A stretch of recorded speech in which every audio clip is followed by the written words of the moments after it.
hard to answer that without really knowing anything about the volunteers themselves, because obviously everyone will need different levels of support, or depending on their disability. I know at Elfrida there is actually a volunteer project in place, isn't there? But I mean, in terms of support, do you mean like financial support, or what kind of? Just kind of the support where if I take them to an event, right. would I need to would they need an extra supervisor or some kind of extra support? I mean, they're not. I think they're autistic or something. Right.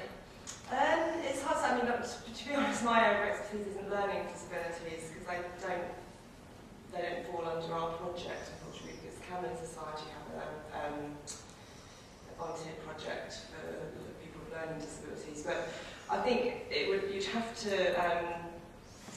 depend on the people themselves' needs, and whether they usually have a support worker with them when they, and if they would need that for their own safety or other people's safety. So it's kind of hard for me to answer it specifically. I think you'd have to discuss it with the volunteer and with their sort of care network, really, and as to whether that was appropriate or not. Does that answer that? Okay. Yeah.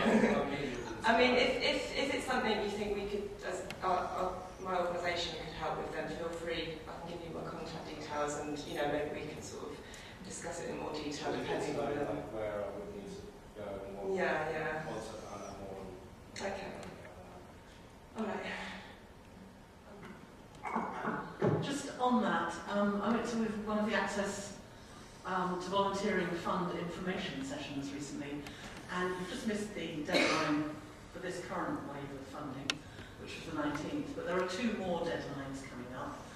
And interestingly, although it's mostly about adaptations and chairs and magnifiers and things like that, and there's no money for salaries, the usual thing, they are open to applications for expenses for, say, a driver, or an interpreter, or a volunteer who could buddy disabled people who are volunteering. So it's small grants, up to 5,000, but it's still money, after all. And it's there for the taking. So that was quite interesting, and I don't think that's very clear from their literature. That's what they actually said.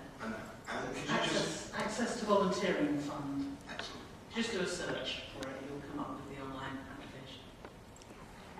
I just wanted to address that point in a more kind of general way.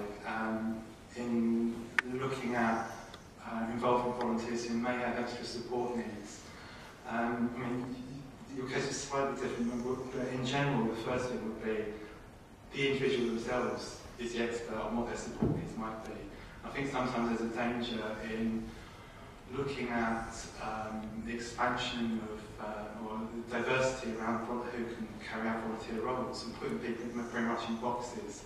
So we've got a box which is taking on disabled volunteers or taking on ex-offenders. While that's useful in terms of increasing diversity and knowing who to target, once you're actually engaging people, it's really important to see everyone as an individual.